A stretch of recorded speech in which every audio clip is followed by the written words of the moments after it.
Assalamualaikum warahmatullahi wabarakatuh.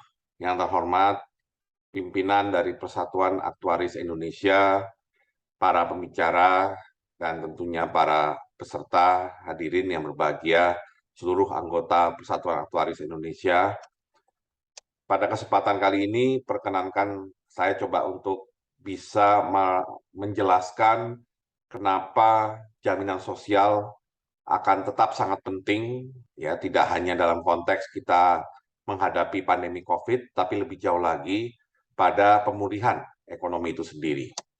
Kita melihat ya pada kondisi hari ini, meskipun belum sepenuhnya hilang, COVID-19, penanganan COVID-19 di Indonesia sudah menunjukkan perbaikan yang sangat signifikan, ya, terlihat dari kasus baru yang relatif ya jumlahnya sudah jauh lebih kecil dibandingkan masa puncak yang pernah kita alami baik pada waktu Delta maupun Omikron.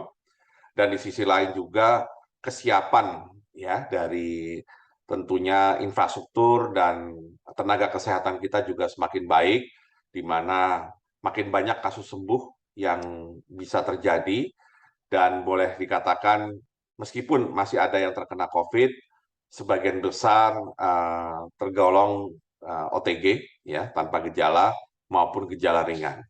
Dan tentunya kondisi tersebut juga sangat didukung dengan relatif tingginya cakupan dari vaksinasi yang sudah dilakukan, baik dua vaksinasi pertama yang kita lihat sudah mencakup lebih dari 60% penduduk kita atau lebih dari 65% penduduk kita, dan juga vaksin ketiga ya atau vaksin booster yang saat ini sudah mencapai lebih dari 20% jumlah penduduk.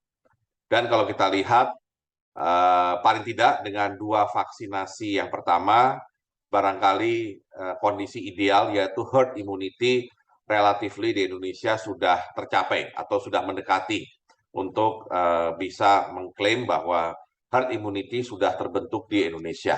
Dan kalau herd immunity sudah terbentuk, ini akan makin mengurangi ya kasus baru yang muncul dari COVID-19 itu sendiri.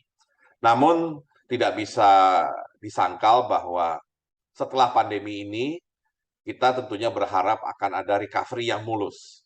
Tapi rupanya dampak dari pandemi saat ini atau kita anggap sebagai dampak dari krisis ekonomi yang pernah terjadi selama pandemi ternyata berbeda. Proses pemulihannya dengan ketika dunia mengalami kondisi pemulihan setelah krisis keuangan global 2008 maupun krisis keuangan Asia 1998. Perbedaannya terjadi adalah karena kalau di dua krisis sebelumnya, 98 dan 2008, yang terjadi adalah lebih pada goncangan atau ketidakstabilan di sistem keuangan, maka pandemi ini lebih mengarah kepada disrupsi yang signifikan di sektor real, ya, sektor yang terkait dengan produksi. Karenanya kita bisa melihat bahwa selama pandemi boleh dikatakan pertumbuhan ekonomi negatif di seluruh dunia dikarenakan orang tidak bisa melakukan transaksi ekonomi secara lancar, ya. Dan di satu sisi juga demand menurun sangat drastis karena keterbatasan tadi, dan otomatis dari sisi supply, dari sisi produksi juga terjadi penurunan produksi, dan bahkan sebagian dari perusahaan atau pabrik barangkali sudah merumahkan pekerjanya, mem-PHK-kan pekerjanya, atau mengurangi jam kerja dari pekerjanya. Ya, sehingga kemudian ketika terjadi pemulihan, terjadilah seperti yang kita alami saat ini, yaitu inflasi global. Kenapa inflasi global ini terjadi? Utamanya adalah supply disruption.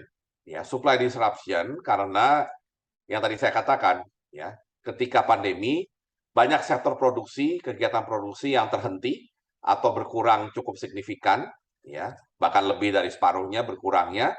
Nah, kemudian terjadilah lonjakan permintaan yang luar biasa. Karena ketika pandemi mulai dirasakan terkendali, orang mulai melakukan kegiatan ekonomi dengan lebih banyak, ya, sehingga terjadi lonjakan permintaan yang ternyata tidak mudah diikuti begitu saja, ya, dengan sisi supply-nya. Baik karena disrupsi di sisi logistik, disrupsi di sisi produksinya sendiri, dan disrupsi di sisi tenaga kerjanya, ya. Karena kalau kita lihat tenaga kerja terutama di banyak negara-negara maju tidak segera kembali kepada sektor produksi karena mungkin sebagian masih lebih enjoy ya untuk mendapatkan semacam bantalan sosial dari pemerintahnya masing-masing ya dalam bentuk unemployment benefit misalkan yang membuat mereka tidak terlalu ingin cepat-cepat kembali ke pekerjaan sehingga akhirnya terjadi kekurangan tenaga kerja yang akan berakibat pada menurunnya produksi yang diharapkan bisa memenuhi permintaan yang melonjak ya. Jadi itulah kondisi alami secara ekonomi yang terjadi dari sisi demand dan supply yang ujungnya tentunya pada inflasi dan inflasi ini menariknya terjadi secara global. Karena biasanya inflasi tinggi terjadi hanya pada beberapa negara yang kadang-kadang dianggap salah urus perekonomiannya, tapi ini terjadi di seluruh dunia. Ya, karena memang yang terdisrupsi adalah supply and demand secara global. Ya. Sebagai akibat dari inflasi global yang melonjak tersebut, maka di sebagian besar negara Barat, instrumen yang bisa diandalkan untuk bisa mulai mengurangi kenaikan inflasi tersebut adalah kenaikan suku bunga. Bank sentralnya akan merespon langsung dengan kenaikan suku bunga yang juga berujung pada pengetatan likuiditas. Harapannya adalah agar sisi demand-nya bisa mulai diredam, ya, maksudnya lonjakannya jangan terlalu tinggi sehingga sisi supply-nya masih bisa mengejar, ya. Nah ini yang mungkin membedakan antara penanganan inflasi di negara-negara yang sudah maju dengan misalkan di Indonesia. Karena di Indonesia pemerintahnya juga masih cukup proaktif untuk mencoba melancarkan supply dari produk atau komoditas. Sedangkan di negara barat biasanya instrumen moneter yang biasanya kadang-kadang bekerja sendirian untuk bisa mengatasi inflasi tersebut. Ya, sehingga pada saat yang kita mengalami inflasi tinggi, ya harga yang tinggi, terjadi juga kenaikan suku bunga. Dan otomatis kalau kenaikan suku bunga ini berlangsung cukup lama, bisa menimbulkan resiko pada utang global, ya. Karena akibat pandemi, banyak negara yang terpaksa meningkatkan utangnya, termasuk Indonesia. Ya, kita melihat selama pandemi ada pelonggaran terhadap misalnya batas defisit yang 3%, ya defisit budget 3% terhadap PDB. Dilonggarkan karena kita membutuhkan lebih banyak expenditure, pengeluaran untuk mengatasi COVID, ya. Dan otomatis itu akan bertumbuh pada instrumen utang. Semakin tinggi utang, tentunya bagi sebagian negara yang barangkali kondisi atau struktur ekonominya kurang baik, bisa beresiko pada potensi default, ya, atau utang yang tidak bisa dibayar, ya, baik bunganya maupun pokoknya. Ini yang kemudian tentunya mengkhawatirkan kalau terjadi yang namanya krisis utang, ya. Dan kalau ada kondisi yang ketat seperti hal tersebut, ya, di mana kalau ada pengetatan likuiditas, kenaikan suku bunga, kekhawatiran atas potensi utang, maka otomatis pertumbuhan ekonomi akan terhambat. Ya, potensi pertumbuhan ekonomi yang tinggi barangkali akan tidak bisa dicapai. Dan sebaliknya, ada potensi pertumbuhan ekonomi yang rendah atau bahkan terjadi resesi, terjadi pertumbuhan ekonomi nol atau kontraksi yang berbahaya lagi kalau ini dikombinasikan dengan inflasi tinggi tadi yang tidak serta-merta hilang begitu saja, ya. Karena permasalahan inflasi global seperti saya katakan tadi tidak hanya masalah di sisi permintaan yang tinggi, tetapi juga terjadi karena disrupsi atau hambatan di sektor supply-nya. Sehingga inilah barangkali resiko yang harus dihadapi paling tidak beberapa tahun ke depan, ya. Memang ini sangat tidak menyenangkan karena kita inginnya tentunya recovery kembali seperti kondisi sebelum pandemi, tapi kita harus sadari bahwa recovery saat ini masih mempunyai risiko pada inflasi global, stagflasi, dan potensi krisis utang yang barangkali bisa mengganggu kestabilan sektor keuangan dunia. Dan ini terrefleksi ya, artinya potensi stagflasi ini pada proyeksi pertumbuhan ekonomi global yang terkoreksi cukup dalam. Ya. Seperti kita tahu, IMF itu membuat proyeksi pertumbuhan ekonomi global, ya artinya ada yang global, ada juga yang dibagi menurut zona, bahkan juga dibagi menurut negara, ya dalam bentuk proyeksi.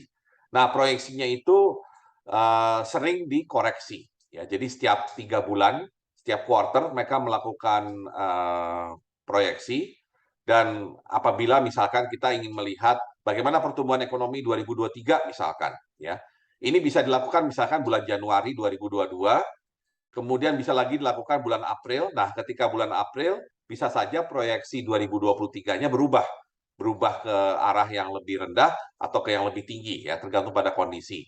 Nah, rupanya kalau kita melihat proyeksi pertumbuhan baik untuk tahun 2022 ini maupun 2023, tampaknya terjadi penurunan yang cukup signifikan. Artinya koreksinya adalah koreksi ke bawah, ya, di setiap periode di mana mereka atau IMF melakukan proyeksi. Dan yang mengalami koreksi ini bukan main-main, tapi yang mengalami koreksi ini adalah negara-negara yang dianggap mempunyai GDP yang signifikan, ya, seperti Amerika Serikat yang GDP-nya terbesar di dunia, maupun Tiongkok kedua terbesar di dunia, maupun Eropa yang kalau digabungkan bersama-sama pasti masuk 5 besar dunia, ya. Dan di sisi lain, ketika pertumbuhan terkoreksi ke bawah, proyeksi inflasi yang biasanya tidak terlalu banyak dibahas di IMF sekarang menjadi perhatian. Ternyata proyeksi inflasinya terkoreksi ke atas, ya, terutama kenaikan harga komoditas, kenaikan harga energi dan juga pangan, ya. Dan tadi yang saya katakan adanya disrupsi dari sisi supply sehingga potensi permintaan yang tinggi tidak bisa dipenuhi begitu saja, ya. Dan karena kemudian kita mengetahui bersama ada geopolitical tension antara Rusia dan Ukraine, maka otomatis ini akan makin mengganggu, ya, sisi supply atau bisa menciptakan supply shock, ya, terutama untuk beberapa komoditas dari Ukraina ataupun dari Rusia yang selama ini banyak dikonsumsi oleh Eropa misalkan, ya, baik dari gandum misalkan. Kalau gandum bahkan dampaknya tidak hanya ke Eropa tapi juga ke seluruh dunia termasuk ke Indonesia karena kita mengimpor cukup banyak gandum, tapi juga dampaknya misalkan pada harga gas, ya, harga gas alam yang biasanya disuplai oleh Rusia ke Eropa terdisrupsi atau bahkan mungkin diblok, ya, sehingga otomatis itu akan menimbulkan krisis energi, ya, ataupun paling tidak harga energi yang luar biasa meningkat di Eropa. Nah, jadi memang kita bisa melihat di sini downside risk-nya ini semakin signifikan, ya, kalau kita melihat kondisi keuangan global, ya.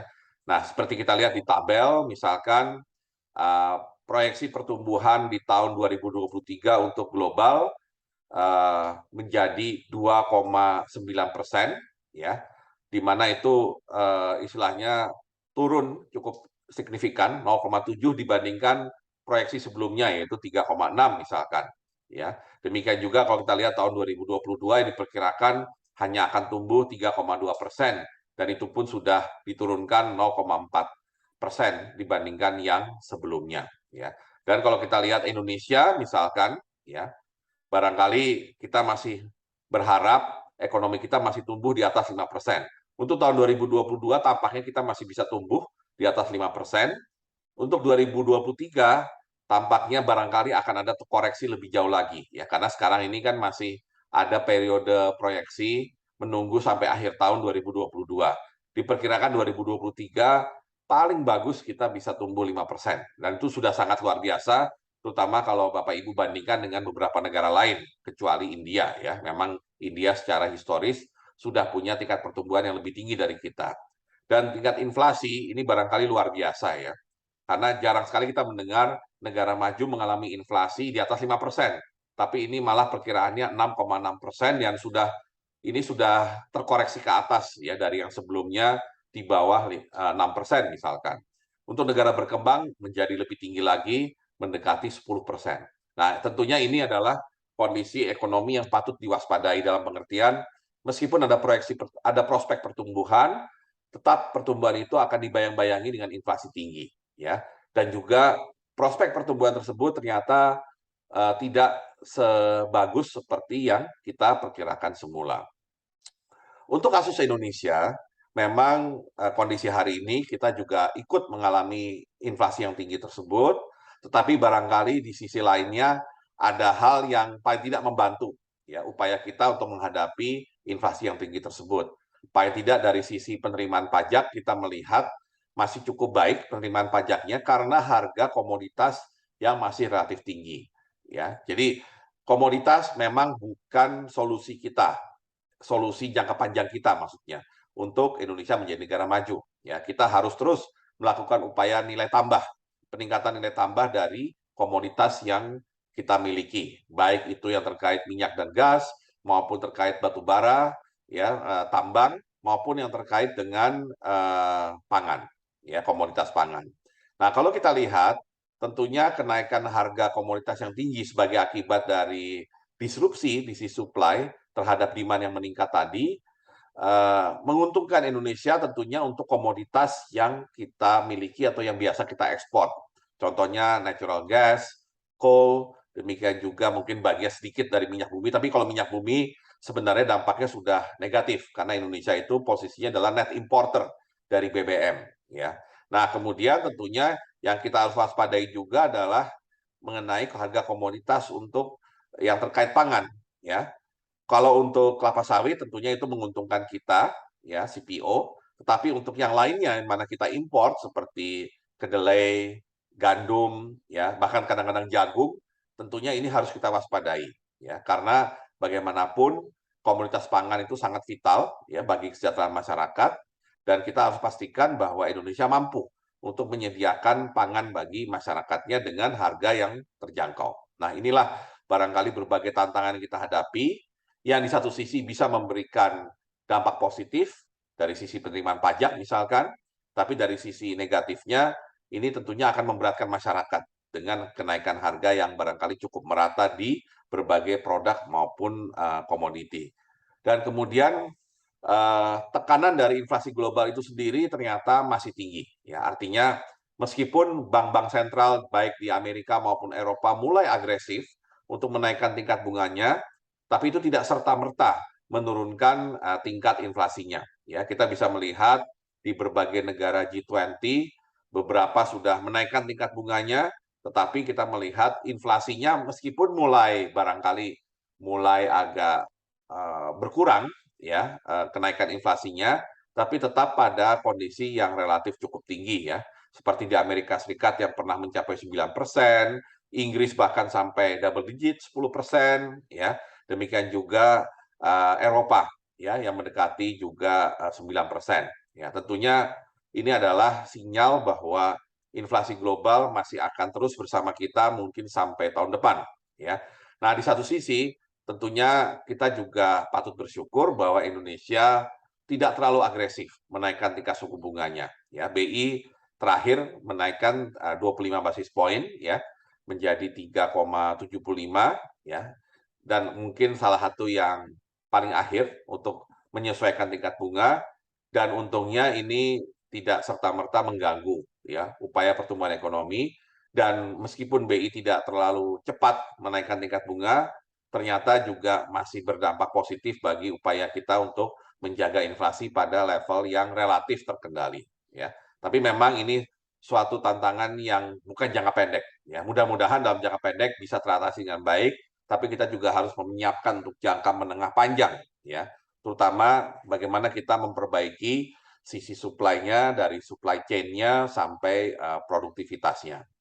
Nah, tentunya berbagai upaya akan terus dilakukan pemerintah untuk memastikan pertumbuhan ekonomi bisa tercapai dengan inflasi yang terkendali. Artinya kita berupaya untuk jauh-jauh lah dari yang namanya stagflasi. Nah, dari sejak tahun 2020 ketika kita berhadapan dengan pandemi, pemerintah sudah mulai terbiasa dengan berbagai fasilitas atau berbagai spending yang diarahkan untuk menstimulasi pertumbuhan ekonomi, termasuk stimulasi penciptaan lapangan kerja, maupun juga untuk bantalan sosial dalam bentuk dukungan langsung ke masyarakat, ya, dan ditambah dengan upaya perhatian khusus kepada UMKM, ya, dan juga kepada beberapa perusahaan di berbagai sektor yang tentunya berharap proses pemulihan akan berjalan lebih cepat sehingga mereka tidak harus menghentikan usaha atau tidak harus menghentikan sebagian atau seluruh karyawannya, ya. Nah, tentunya apa yang dilakukan selama pandemi itu bisa menjadi contoh bagi kita ke depan, karena kita harus tetap berorientasi pada upaya menstimulasi pertumbuhan ekonomi, penciptaan lapangan kerja, menjaga bantalan sosial di kelompok masyarakat yang rentan, serta mendorong agar UMKM dan perusahaan-perusahaan di Indonesia, wirausaha, bisa survive melalui masa-masa yang relatif sulit ini. Tetapi ini harus ditunjang dengan beberapa enabling factor, seperti kemampuan kita tetap mengendalikan COVID-19, kemudian peningkatan dari sektor keuangannya sendiri, ya, intermediary dari sektor keuangan, serta tentunya yang tidak boleh dilupakan yang harus terus dilakukan adalah reformasi di bidang struktural. Ya, karena bagaimanapun kita harus akui masih banyak kelemahan Indonesia baik dalam menarik investasi ataupun menciptakan produktivitas yang lebih tinggi. Nah, tentunya kita harapkan upaya ini akan melahirkan employment yang lebih baik, ya, penciptaan lapangan kerja yang lebih besar, pertumbuhan ekonomi yang lebih tinggi, dan yang paling penting stabilitas, ya, stabilitas di sektor keuangan maupun stabilitas di sektor ekonomi. Nah, bagian dari upaya kita untuk menjaga resiliency dari masyarakat, terutama ketahanan sosial masyarakat menghadapi berbagai gonjang-ganjing kondisi global ini, baik inflasi tinggi maupun pelemahan pertumbuhan, terletak pada sistem perlindungan sosial. Ya. Jadi artinya suatu negara yang ingin menjadi negara maju harus mempunyai sistem perlindungan sosial yang kuat, sehingga masyarakatnya dalam kondisi apapun relatif terproteksi, ya, terproteksi. Meskipun mungkin proteksinya minimal, tapi paling tidak ada unsur proteksi yang melekat kepada kelompok masyarakat, khususnya rumah tangga yang rentan. Nah, saat ini di dalam sistem perlindungan sosial kita ada Kartu Indonesia Pintar, ya, ada program kesejahteraan sosial anak, ada kartu prakerja, ya, kemudian program keluarga harapan yang sering disebut sebagai conditional cash transfer, bantuan tunai bersyarat. Kemudian jangan lupa tetap ada yang namanya subsidi BBM, subsidi listrik maupun gas 3 kg LPG 3 kg. Kemudian tentunya sudah ada jaminan kesehatan nasional melalui BPJS Kesehatan, kemudian bantuan sosial pangan, bantuan pangan non tunai, ya, yang menggantikan dulu program beras sejahtera, ya, sekarang diubah menjadi sesuatu yang sifatnya tidak lagi dalam bentuk fisik komoditas, tapi dalam bentuk daya beli, ya. Kemudian tentunya ada program-program yang dilakukan oleh BPJS Ketenagakerjaan dan ada KUR yang terus plafonnya ditambah dengan melibatkan lebih banyak sektor keuangan. Memang cukup banyak kalau kita lihat di slide ini, tapi tentunya yang harus kita pastikan bahwa satu sama lain itu terkoordinasi dengan baik dan memang memberikan benar-benar perlindungan, ya, bagi rumah tangga, terutama yang tergolong rumah tangga miskin maupun yang rentan miskin. Ya, itu dua kelompok rumah tangga yang tentunya harus dijaga terus. Di samping tentunya kita juga harus mulai memperhatikan kelompok rumah tangga yang disebut sebagai aspiring middle class, ya, yang sebentar lagi akan masuk ke middle class. Nah, kalau kita kembali kepada apa yang sudah dilakukan selama COVID terhadap sistem perlindungan sosial tadi, kita bisa melihat bagaimana coverage-nya, ya.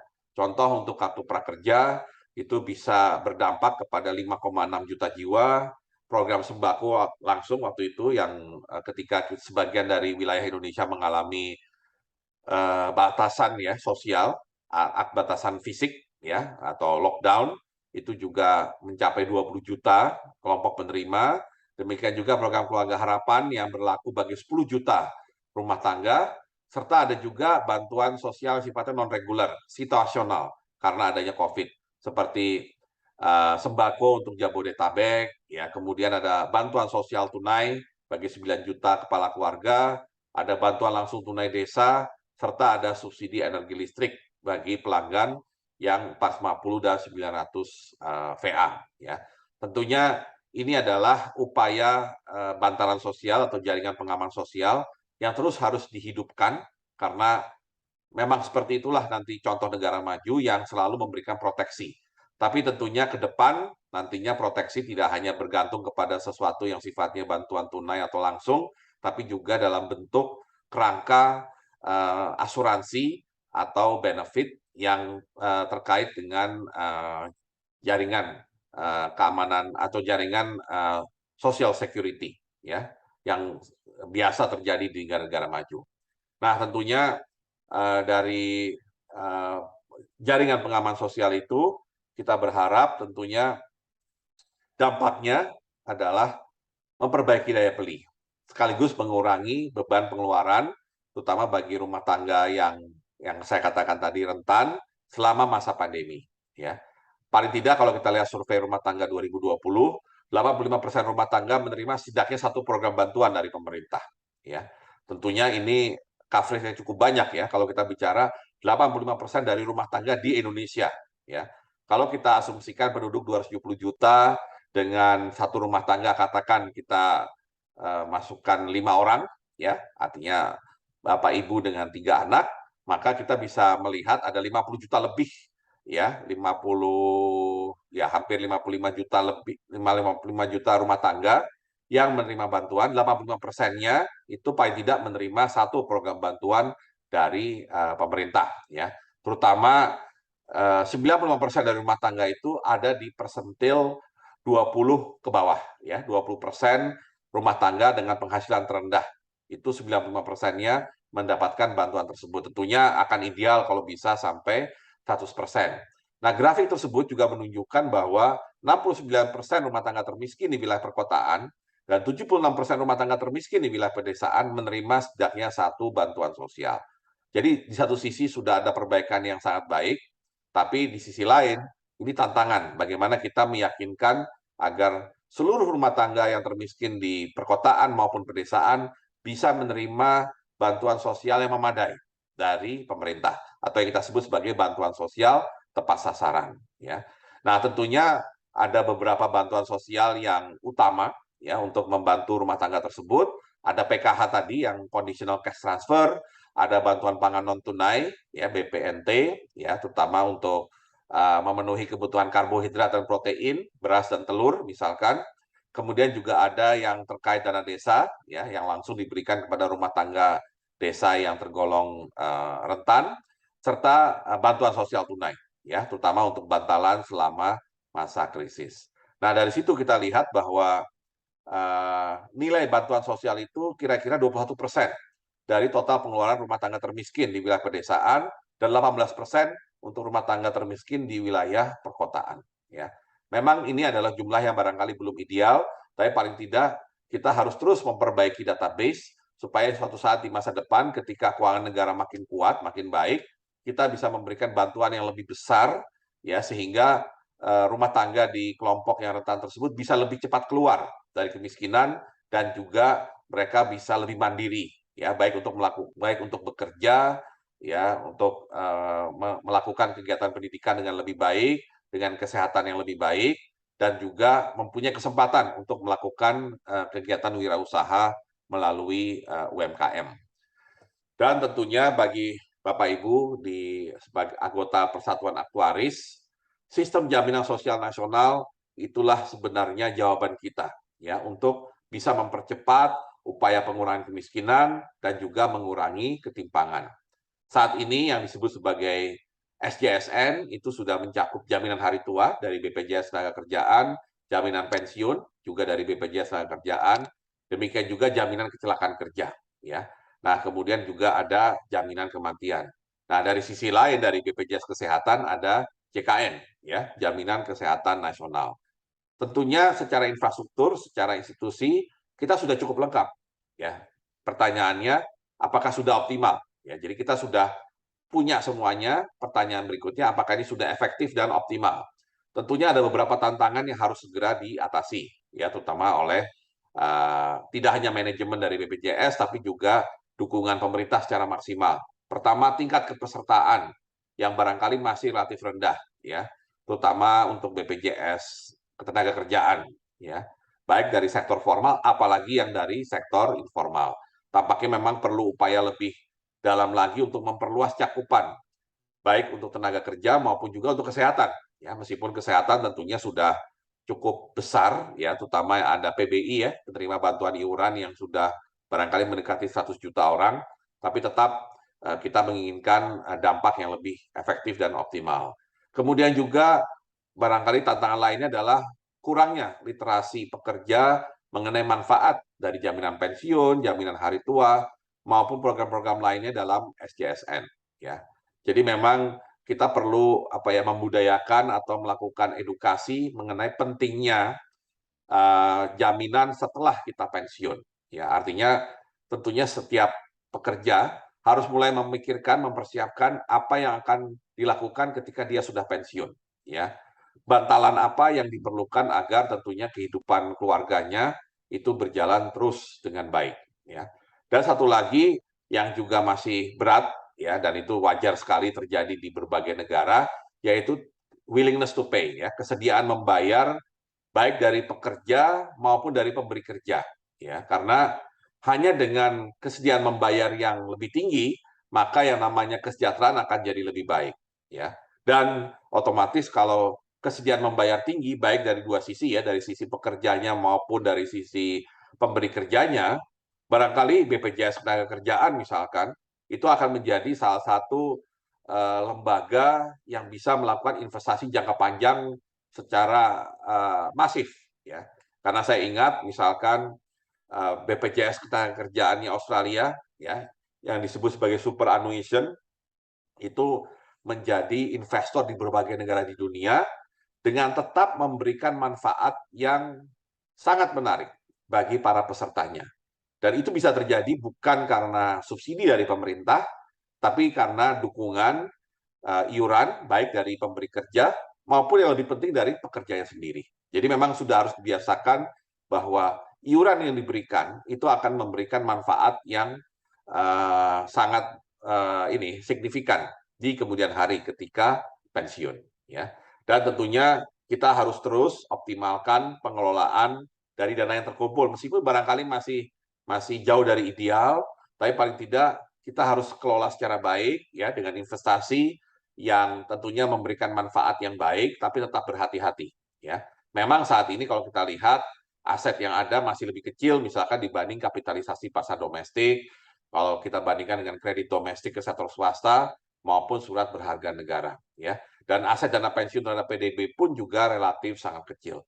Tapi inilah awal yang menurut saya sangat baik dan tentunya saya berharap dari Persatuan Aktuaris makin bisa menjelaskan kepada masyarakat, ya, apa sih manfaatnya asuransi, ya. Kebetulan saya sekarang juga menjadi komisaris di salah satu perusahaan asuransi besar dan saya merasakan bahwa pasar asuransi di Indonesia itu sebenarnya bisa jauh lebih besar dari yang ada sekarang, ya. Tapi terhambat karena masih banyak rumah tangga atau kepala keluarga yang enggan, ya, untuk ikut asuransi karena masih dilihat sebagai expense, sebagai biaya rather than sebagai investment untuk hari tua. Jadi barangkali yang bisa dikampanyekan oleh teman-teman aktuaris adalah mengenai investasi hari tua, ya. Apalagi kita makin baik tingkat ininya, apa namanya, harapan hidupnya, ya, sudah 70 tahun lebih.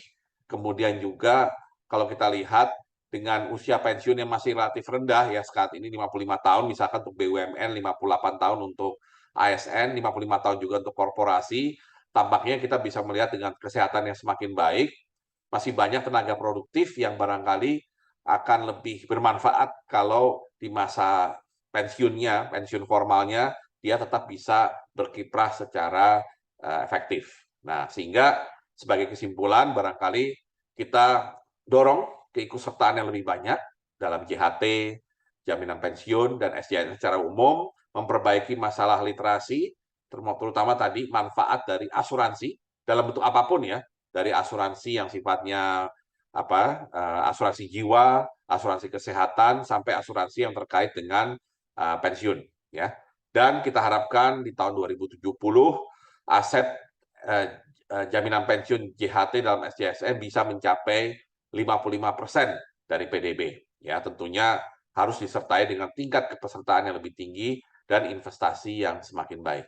Demikian mungkin yang saya sampaikan dan mudah-mudahan bermanfaat bagi nantinya masa depan dan aktivitas dari teman-teman aktuaris.